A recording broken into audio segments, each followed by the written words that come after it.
Weluka Jataka.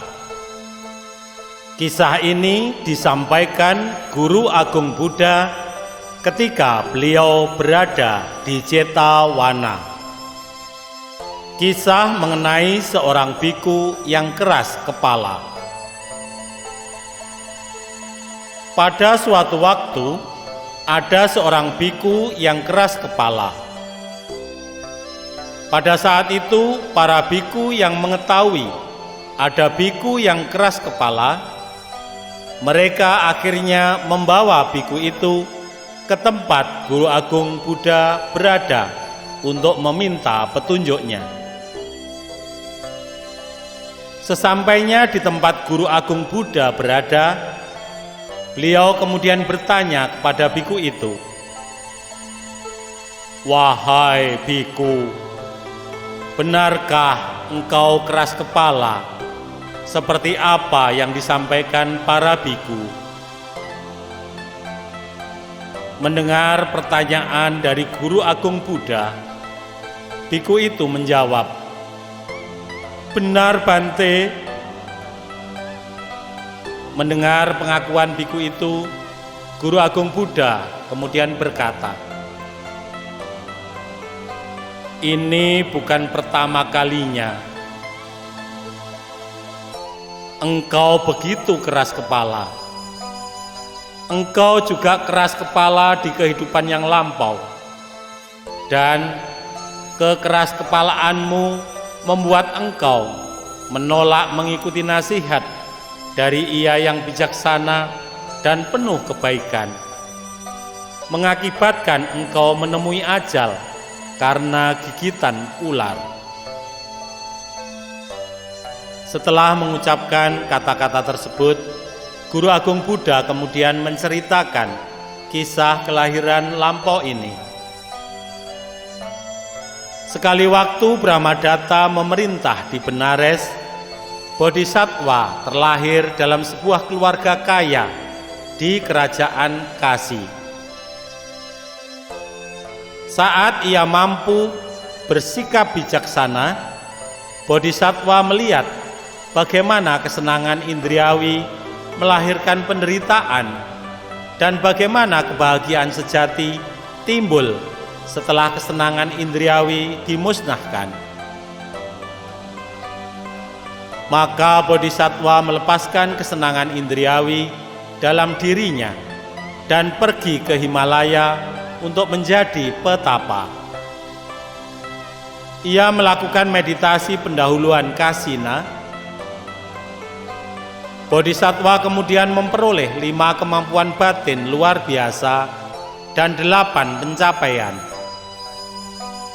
Ia hidup dalam kebahagiaan jana. Setelah beberapa waktu, Bodhisattva telah memiliki 500 orang petapa sebagai pengikut, dan ia merupakan guru bagi mereka.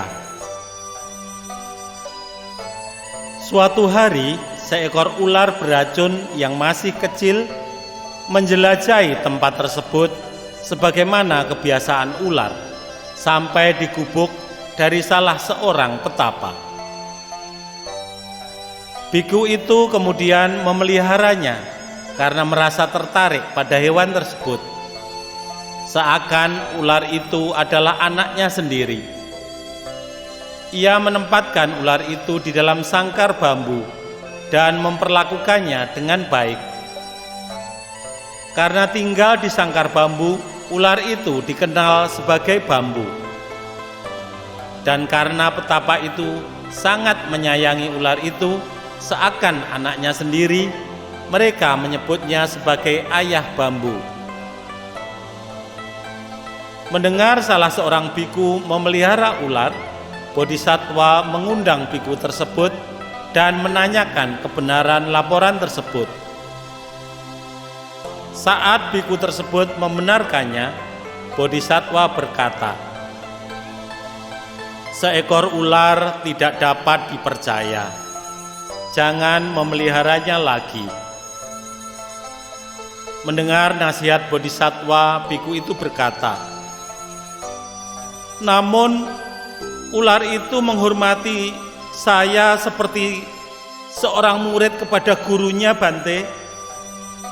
Saya tidak dapat hidup tanpanya.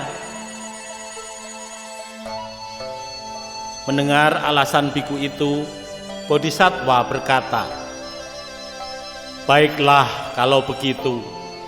Ketahuilah bahwa ular ini dapat membuat engkau kehilangan nyawa."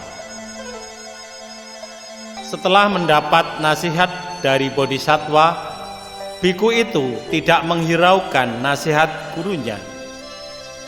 Biku itu tetap memelihara binatang peliharaan yang tidak mampu ia singkirkan. Beberapa hari kemudian, ketika semua biku pergi untuk mengumpulkan buah-buahan, mereka menemukan tempat di mana segala jenis pohon buah tumbuh dalam jumlah yang sangat banyak. Mereka tinggal di sana selama 2 hingga 3 hari lamanya. Di antara mereka terdapat ayah bambu yang meninggalkan ularnya dalam sangkar bambu. 2 hingga 3 hari kemudian, saat kembali, ia mengingatkan dirinya untuk memberi makan ular itu. Ia membuka sangkar sambil mengulurkan tangannya sambil berkata, "Mari anakku, kamu pasti sudah lapar." Akan tetapi, ular yang marah karena puasa panjang itu menggigit tangan yang diulurkan itu, membunuhnya di tempat saat itu juga, kemudian melarikan diri ke hutan. Melihat ia telah terbujur kaku di sana, para biku melaporkan kejadian tersebut kepada Bodhisattva. Bodhisattva kemudian meminta agar jasad biku itu dibakar. Setelah selesai, Bodhisattva kemudian duduk di tengah-tengah. Beliau menasihati para biku dengan mengulangi syair berikut ini. Orang keras kepala yang saat dinasihati memberikan ketidakacuan pada teman-teman yang berbaik hati memberikan nasihat, seperti ayah bambu yang berakhir dalam kesia-siaan. Demikianlah nasihat Bodhisattva kepada para pengikutnya, dan dengan mengembangkan 4 kediaman luhur di dalam dirinya, setelah meninggal, ia terlahir kembali di alam Brahma. Setelah selesai menceritakan kisah kehidupan lampau, Guru Agung Buddha berkata, "Biku, ini bukan pertama kalinya engkau menunjukkan dirimu keras kepala. Engkau tidak lebih keras kepala dari kehidupan lampau, karena engkau menemui ajal akibat gigitan ular." Setelah mengakhiri uraian tersebut, Guru Agung Buddha mempertautkan dan menjelaskan tentang kelahiran tersebut dengan mengatakan, biku yang keras kepala ini adalah ayah bambu di masa itu.